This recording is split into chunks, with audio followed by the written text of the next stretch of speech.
Hey everybody! Today I'm going to review the fifth Pirates of the Caribbean movie, Dead Men Tell No Tales. Ever since I was a kid, I have enjoyed going on the Pirates of the Caribbean ride at Disneyland. For my opinion on the Pirates of the Caribbean movies, the first one, The Curse of the Black Pearl, was fantastic. The second one, Dead Man's Chest, was great. The third one, At World's End, was great. And the fourth one, On Stranger Tides, was entertaining, but my least favorite of the series. So I was very excited to see the new Pirates of the Caribbean movie ever since it was first announced, while at the same time hoping that it's the last one. I saw it and it was awesome, but it had flaws, and I'm going to tell you why I think this way. The story of this film is pretty much about searching for the treasure and fighting the bad guys. It starts off where Captain Jack Sparrow was arrested for robbing a bank. When he was about to be executed, he later met a girl named Karina who was also in prison with him, and Henry Turner, the son of Will Turner, and they all escape with the help of Jack Sparrow's crew. So Jack, Karina, Henry, and Jack's crews had all decided to go on an adventure to find a treasure called the Triton, while at the same time had to face and fight their new enemy named Captain Salazar, who wanted revenge on Jack Sparrow for defeating him and his crews by being cursed in the Devil's Triangle that turns them into ghosts. I find the story of this film to be just same old same old. But I do, however, enjoy the flashback scene on how Jack Sparrow becomes a pirate when he was a young boy. The special effects in this film, I must say, was pretty good. I can tell that Ghost Captain Salazar and his crews are used in both motion capture and makeup. The zombie sharks, the landscapes, some of the ocean scenes, and the ships are all used in CGI. The costume designs and the weapon designs are very well done. The action scenes are pretty much the same as the previous films, sword fighting, cannon shooting, and that's all there is. Now moving on for the acting, directing, and music. Johnny Depp has always did a great job playing Captain Jack Sparrow. Captain Jack Sparrow, of course, is the pirate captain that enjoys drinking rum, fighting someone with his sword and guns, taking the treasure, and making a mess out of things. While I always remember Johnny Depp as Captain Jack Sparrow, he needs to stop playing the exact same character and move on to do something different.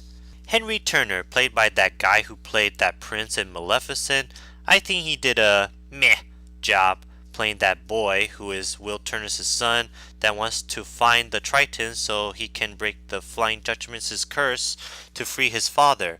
He tried to be like Orlando Bloom's character Will Turner, but it was not in that level. However, he is better than that priest from the last Pirates of the Caribbean film. Then there's Karina, played by that girl from that movie, The Maze Runner. She did a nice job playing that girl who was smart and knows how to find the Triton.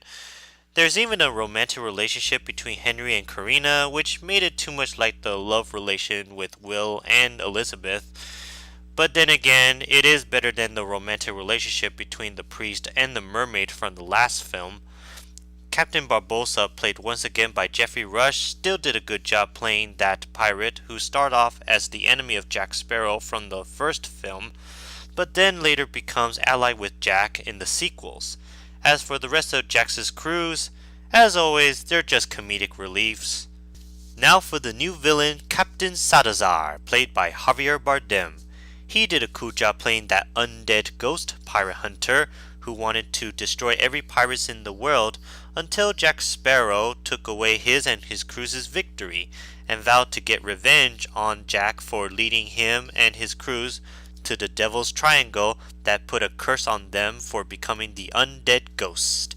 However, he's not really as memorable as Captain Barbossa and Captain Davy Jones.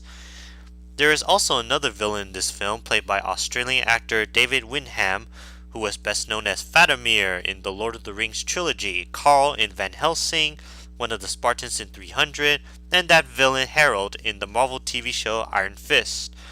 Even though he's a great actor, he was completely forgettable in this film.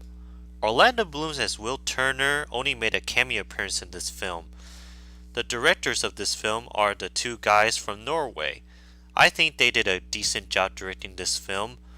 The music of this film, like in the previous films, sounds very adventurous. Overall, this is a fun, awesome adventure movie.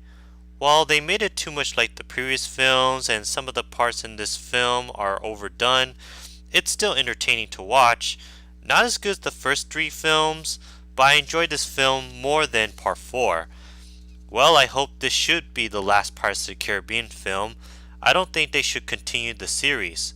I think they should just let it go. I also hope that this should be the last Disney movie co-produced by Jerry Bruckheimer because their last film, The Lone Ranger, was a critical and box office failure. Well, at least I can say that Pirates of the Caribbean 5 is a lot better than The Lone Ranger. I'm glad I went to see this film instead of that crappy Baywatch movie, which I chose not to watch because that movie did not interest me at all and it deserved to sink in the ocean. Anyway, if you're a fan of Pirates of the Caribbean, go give it a watch. So I give this movie